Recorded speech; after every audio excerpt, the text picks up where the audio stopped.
Hey world, welcome to the second episode of One Till Finish.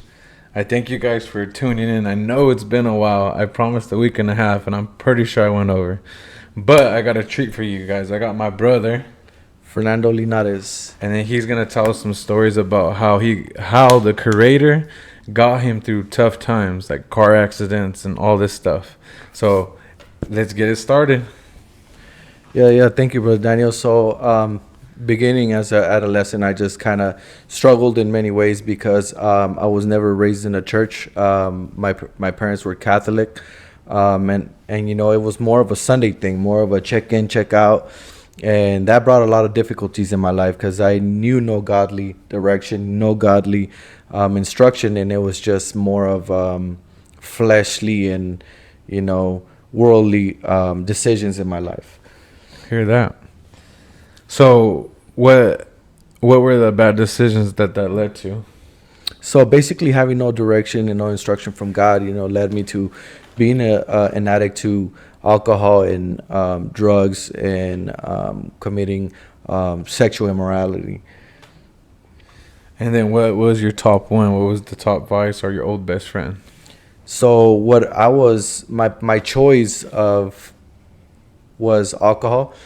That was one of my go-tos. I felt that made me be me, and that made me be out there. So that's what I chose all the time to actually get my weekend started, they would say. Yeah. And after that, I started meeting people who had different addictions, and they kind of introduced me to them. And one of them was methamphetamine, and then cocaine and weed, and that just started leading to a lot of things, a lot of bad choices in life. And where did those bad choices lead you? Because I heard you got into some pretty intense car crashes. Yeah, absolutely. Yeah. So, when I was 17, I got my driver license early. And as I had my driver license, my parents kind of helped me out purchase a vehicle at a young age. I was 18 years old, purchased my first vehicle, and I still had addictions. I still had addictions. And it was the worst mistake my parents could make to is help me out to get a car. So when they helped me get a car, I think I only lasted with that car for about like 2 weeks before I wrecked it. And the way that happened was I used to like drinking and driving. That was my thing. Let's drink and drive, go here, go everywhere. And the night that I crashed was in 2006. Back in 2006, I feel that I could have lost my life, or my cousin could have lost his life, because I had my cousin with me. I bought my car, pumped some gas, went all the way from Rialto to Moreno Valley, picked up my cousin, and I was just driving drunk. My cousin was even scared. He's like, "Hey, let me take the wheel, let me drive." And I was like, "Nope." And I just kept on driving. And I said, look how fast my car can go. And I remember going 130 miles an hour, crashing straight through a sidewalk, a guardrail, and a brick wall. Dang. The roof of my car was actually crushed and made it look like it was almost like a low top. Oh, yeah. Yeah, it was that was one of my crashes. My second crash was, I was going through some tough times, and I felt that alcohol was going to solve everything. So I ended up jumping in my car, going out to a restaurant, and I ended up drinking there. And as I was drinking there, I was like, "Oh, I'm cool to drive." So I ended up trying to drive home, and I ended up crashing that car into a center divider. So those are the two accidents that I had when I was intoxicated. Yeah. Did anything happen in those accidents? Like when you're injured and stuff? Or you just nothing, like no out of body experiences or anything like that? By the grace of God, no, nothing happened to us. We just got severely injured. I think I ended up injuring my knee and my head, but my nephew not my nephew, my cousin had injured his ankle, because when we crashed, we were trying to open the doors, but where the car was positioned at was the car stopped right where the brick wall was at. So we went through the brick wall, and the brick wall was at our door. So the car started smoking, and we're like, "Oh shoot, let's jump out." So we tried to get out. The door would open, but the door was stuck because we were like, the brick wall was holding it shut. Yeah, you guys were smashed down. Yeah, so it was only a 2-door, and then we had the trunk door. My cousin turned around, tried smashing the window out, and he couldn't smash the window out. So he was just kicking and kicking and kicking. And all what happened was that windshield would just stretch and stretch, but it will not break and it will not come out. So we were like, how are we going to get out of here? This car's smoking. This car's about to catch fire. And I remember, I don't know, I believe it was God's angels, was like the trunk. So we was it like a little still small voice that told you guys to go, and it like put you in that direction? Yeah, my cousin was crying. He was like, we're going to die here. We're going to die. And then I was just like, man, what do? I got us in this situation. And I ended up going out the trunk. We ended up going out the trunk. And not knowingly, the only way to come into the car through the trunk, you had to pull a lever from the trunk, not from the inside of the car. And then, so what actually opened that seat for us to go out the trunk was the jack that you're able to jack up the car and change it to a spare tire. Yeah. That could have been another bad situation there. That jack could have hit us with force on our heads or something. But, I believe it was the grace of God that actually saved me from, something worse happening in that car accident. But the second car accident. So that was your first ever car accident? Yeah, that was my first ever car accident. Right. And then, but the second car accident, I feel that I could have killed somebody. Yeah, I could have killed somebody. I could have killed myself. I don't. On that one, I do not remember that blackout? anything. Yeah. Okay. That one, I don't remember anything. But by the grace of God, I'm still here. God has always had a plan and a purpose in my life. Did you get hospitalized because of that last one?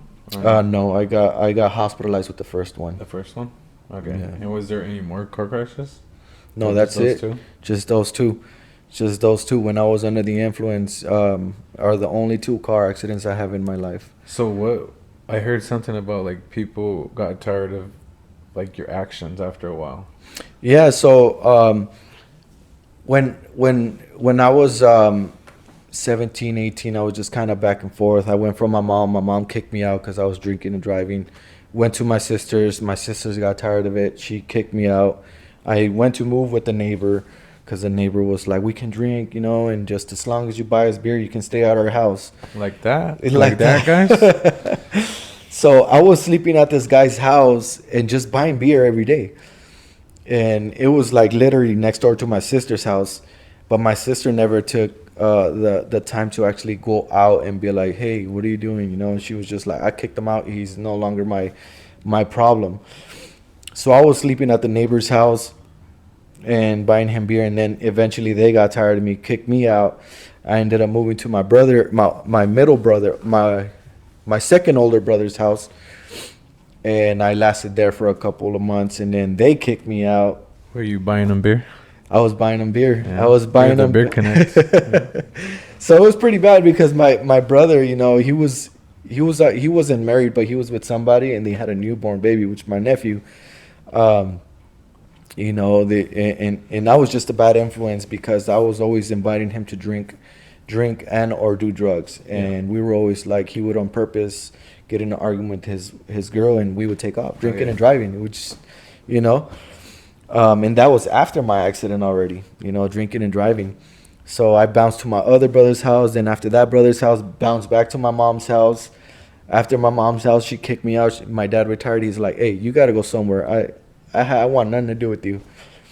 So then that's where my beautiful wife came in. She talked to her parents. Her parents took me in. And she wasn't your wife at that moment? She wasn't my wife at the moment. We were just dating.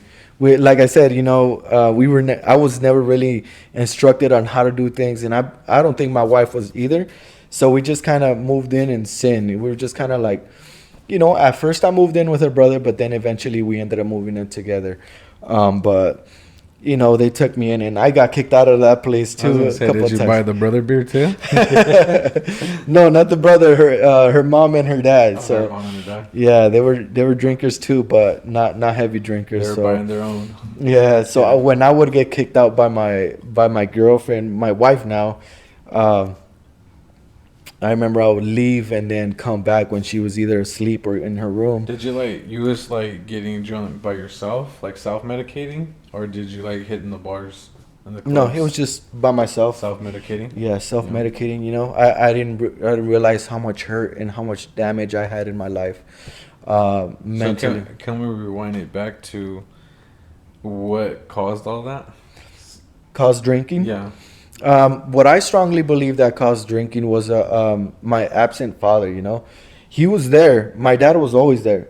My dad was always a hard worker, a provider. We always had a roof over our heads, and but I never had that love, a loving father where he would, um, like play with me or show me affection, show me Yeah. love. So I went to the streets to find love, to find affection. So and so-called homies back in the day were like, "All right, cool. You want to kick it? You gotta drink. You want to Yeah. kick it? You gotta hit the pipe. You want to kick it? You gotta bust the line." Yeah. And Yeah. you know, so it was just like I just wanted that acceptance, Yeah. and I had an identity crisis at that times, and I just wanted to be liked. I wanted to feel like someone liked me, like somebody I was a part of something. So that's what started the drinking. Yeah. I think a lot of us men can relate to that. We just said, our dads weren't there, and it was not their fault. They did the best they could do. But Yeah. now you're an adult, and now you gotta look like what he just did. He be vulnerable for you guys. He looked back, acknowledged it, and he ain't mad at his dad, huh? You're not mad at No, your dad. absolutely not. No, It I. was just a enemy's tactic. Remember, I always say that 10 billion lives is coming after you. So, after all that, then you're just getting put. You're staying at different spots. I was just staying everywhere. Where's your ID located, or your ID already got taken? My ID was all over the place. My ID had mainly my mom's address in Pomona, Yeah. and then after that, my ID had my wife's mom's house address. But and till this day, I still have my mother-in-law's address in there. Nice. You guys are in a nice home over here. Thank you, thank you. Yeah. You know, So as of all that stuff, do you still feel like you have any regret from it, or do you think it built you to the man you are today? you know, I personally feel that I don't have any regret. I wish things could have been different, but I feel that if things would have been different, God wouldn't have built me up to the man I am now, how God transformed my life. I feel that I had to go through what I went through to have a powerful testimony to be able to help other men out there, you know. But that I have regrets, no regrets. It's just, you know, wisdom that was built through the process. That's good. So now, now that's all done and said. So then, how did you finally say yes to the Creator's love? So, I actually didn't I wasn't willingly tired or done with doing what I was doing, no matter how many people I hurt, no matter how many people I damaged. I say damaged because I feel like I made a true impact in their lives by my decisions, right? And but to get to the point, I was still a drinker. I was still wanting to party and do what I wanted to do. And then I had my wife's cousin. My wife's cousin would always invite me to church, to a men's fellowship, at his house, at church. He would invite me to a men's hike as a men's fellowship. And I would always say no, no, no. And I would always say, sometimes I would say yes, but then I would wake up super hungover and I'd be like, I'm not going. Yeah. I'm not going. So one time he tricked me. And he told me, hey, you want to go on a workout? It's a bunch of us that were going to go on a workout. And although I was a drinker, although I was an addict and everything, I still liked staying somewhat in shape. I liked working out and exercising and staying active. So I was like, yeah, heck yeah, I wanna go on a hike. I'm down to go. So I showed up that day, and as soon as I show up, I just see all these men of God there, and I'm like, man, he tricked me. Yeah. He tricked me. He tricked me. So then I was hungover that day, and I was like, well, here we go.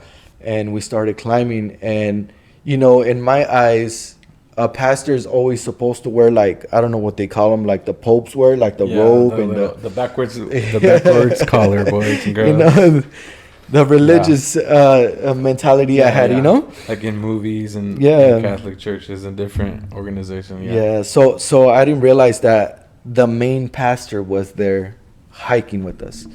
So we hike up the mountain, and it was a little mountain in San Bernardino. We're hiking up, and as we're hiking up, the man of God is preaching and just sharing and then just ministering. And it was like, man, I shouldn't have came. And then I was just like, man, I'm glad I'm here. I shouldn't have came. I'm glad that I'm here. I was battling the whole way So up it there. was like what it sounds like to me. It was your soul battling your spirit. Yeah, You yeah. know? I was having that double-mindedness. So Yeah. as soon as we got up to the mountaintop, we just see how beautiful the valley looked. You just seen San Bernardino, and then I remember the man of God. He was just sharing on how there were so many lost souls, and how these lost souls need men of God to encourage them and help them in their time of battle. So at the end, after he was encouraging it, and then he looked over to me, he said, God has a purpose for you. And then he started ministering. Man. It's all good, buddy.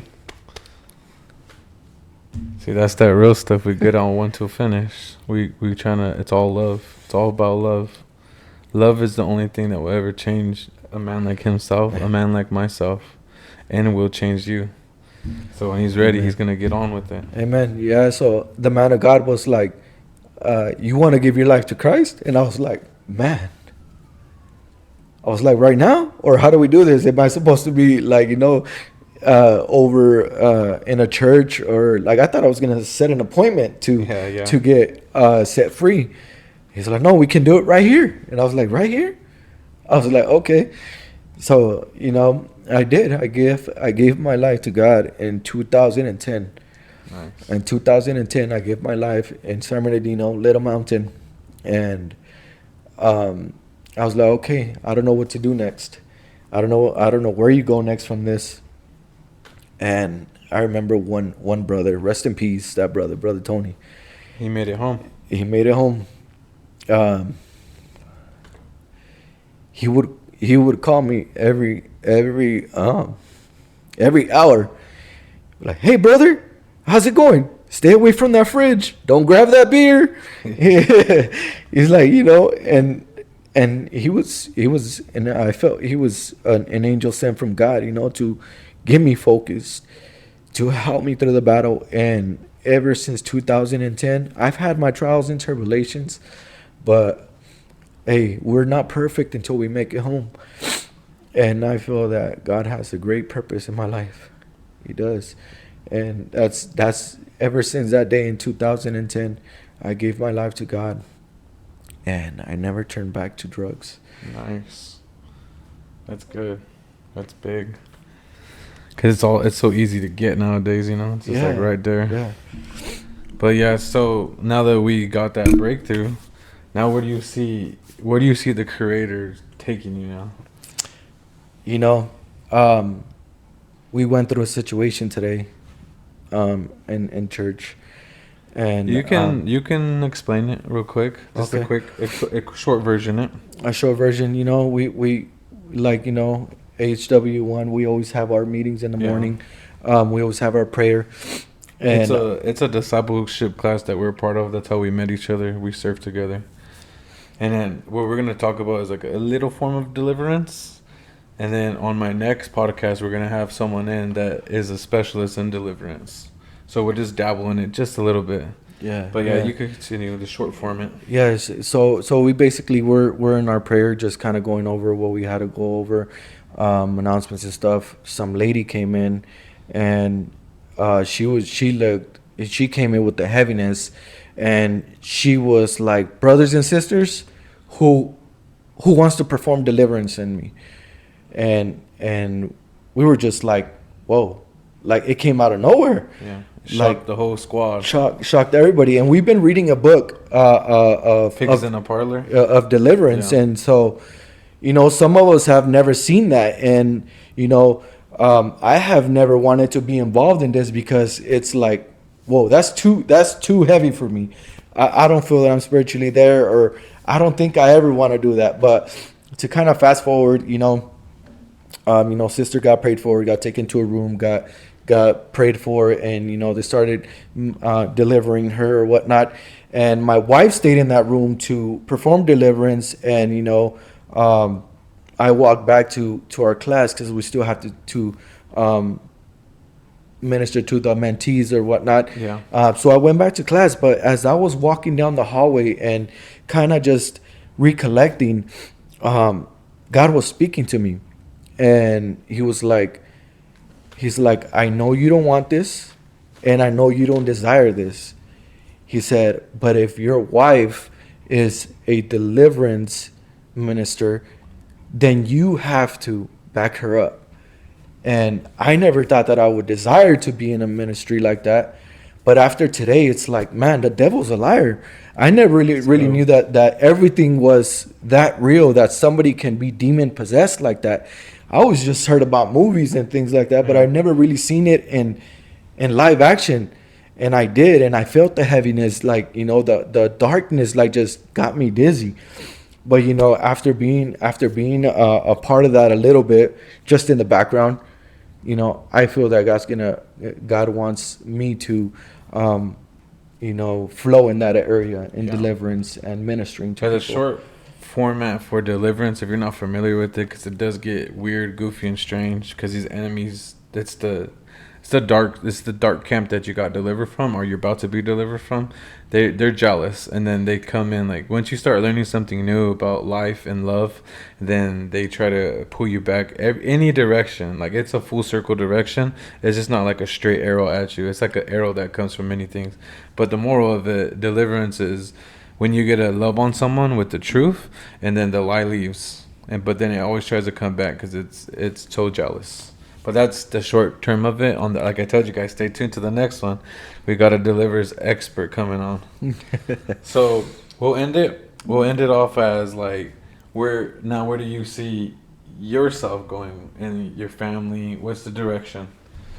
I see me and my family like diving in fully with God, diving all the way in fully with God, and just having His will be done in our lives, because I know there's a lot of powerful men of God out there that still haven't been saved or haven't been ministered to, and hopefully this podcast can really help you men out. Um, I was told that I would never amount to nothing by my own parents. I was told that I would never be anything, but through the power of the Holy Spirit in God, He can do it in the same in your life as He did it in my life. That's right. You feel that power? That's love, guys. It's not that we're church goers and then we're so scared of life that we needed a Jesus. No, Jesus transforms these two men that you're looking at's life with love, because love never fails. Amen. So we'll leave it off on that note because he delivered for you guys. He gave you his passion, and if we need be, we could do another video on different uncertain topics with my brother. But until then, remember I said the next one's about deliverance. We just got a little dabble in at the end of that, and then we're gonna go always forward. Remember, we're gonna go forward, and we're gonna keep learning about life. We're gonna keep learning about love, because it's all together. Like how he felt was like, nah, certain parts of life he didn't want to know. No, we want to know everything, so we don't get bombarded by the lies and everything. We just walk away from it. So until the next journey, we'll see you again, and thank you for coming on and sharing it to the Thank you. world. It's an And honor. we will be on the next episode. Peace. Bless.